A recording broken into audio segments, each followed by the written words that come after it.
Hoy, en Goles y Leyendas, historia de la Champions League, el Ajax de Johan Cruyff. En 1965, Rinus Michels llegó al Ajax de Ámsterdam para imponer una nueva forma de jugar al fútbol. Michels pensaba que el fútbol debía evolucionar física y tácticamente.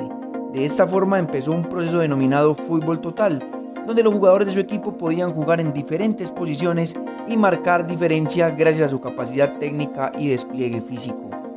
Pese a dominar la liga holandesa, el Ajax de Michels tuvo que ver como uno de sus principales rivales, el Feyenoord de Rotterdam, se alzaba campeón de la Copa de Europa en el año 70.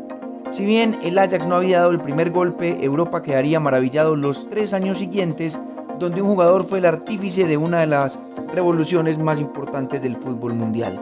Ese jugador fue Johan Cruyff. Cruyff, que debutó en el Ajax de Michels en el 65, se consolidó como la pieza clave del esquema del fútbol total del Ajax. Rápido, inteligente, hábil, Cruyff era la mano derecha de Michels en el campo. La Copa de Europa 70-71 inició de la mejor manera para el Ajax. Derrotaron en los 16avos de final al Nentori de Albania por un global de 4-2. En octavos, los tulipanes derrotaron al Basilea por 5-1 y se instalaban entre los mejores 8 de la competencia. Los cuartos de final cruzaron al Ajax contra el Celtic de Glasgow. Allí Cruyff, Hahn y Neeskens sacaron el mayor rédito de la victoria 3-0 en Ámsterdam. Pese a la derrota en Escocia, el global fue 3-1. Ajax estaba en las semifinales. La semifinal del torneo enfrentó al Ajax contra el Atlético de Madrid. Con un global de 3-1, el Ajax llegaba a la primera final europea de su historia. El rival sería el Panathinaikos griego, dirigido por Ferenc Puskás. La final se disputó en Londres el 2 de julio de 1971 en el estadio Wembley. 90.000 espectadores vieron al Ajax de Cruyff derrotar con contundencia 2-0 al Panathinaikos griego. Fue la primera corona para el Ajax y la segunda para los Países Bajos en el ámbito europeo. La Copa de Europa 71-72 inició con el Ajax enfrentando al Dinamo Dresden en la ronda de 16avos. 2-0 fue el resultado global. El Ajax enfrentaría en octavos de final al Olympique de Marsella. 6-2 fue el resultado global y los holandeses ganaron tanto en Francia como en Países Bajos. Ajax estaba entre los 8 mejores de Europa. En cuartos de final el equipo de Cruyff se enfrentó al Arsenal inglés. 3-1 fue el resultado global. Nuevamente el Ajax ganó en Ámsterdam y en Londres. La segunda corona se acercaba a las vitrinas holandesas.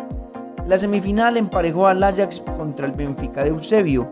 En 2 partidos muy competitivos pero con pocos goles, el Ajax con un gol de Swart en el primer juego en Ámsterdam venció a los portugueses. 1-0 fue el resultado tras los 180 minutos de batalla en ambos partidos. La final de la Copa de Europa 71-72 se disputó en el estadio Feyenoord en Rotterdam. Allí 62.000 espectadores vieron cómo el Ajax de Cruyff derrotó al Inter de Milán por 2-0. El doblete de Johan Cruyff lo encumbró como el mejor jugador del mundo. El Ajax derrotaba al Catenaccio italiano y conseguía su segundo título europeo de forma consecutiva.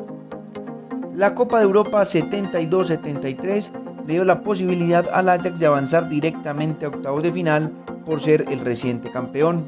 En octavos se enfrentó al CSKA de Sofía y lo derrotó fácilmente con un global de 6-1. Los cuartos de final enfrentaron a los holandeses contra el Bayern de Múnich de Beckenbauer, Müller y Maier. Fue la mejor serie del torneo. En el partido de ida, el Ajax doblegó a los alemanes con un contundente 4-0.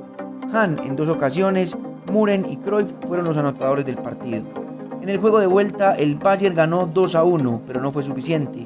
Al final, 5-2 global y el Ajax a semifinales.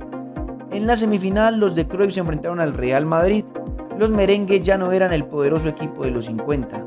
Perdieron ambos juegos eliminatorios. En Ámsterdam el marcador fue 2-1. Krol y Hulshoff anotaron para el Ajax. Pirri descontó para el Madrid.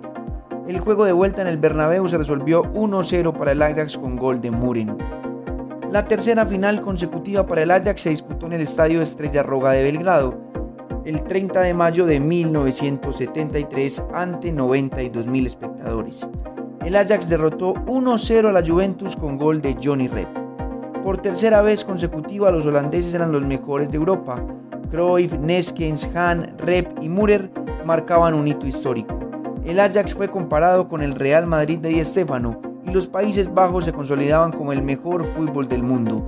el fútbol total entró en escena cambiando el deporte para siempre.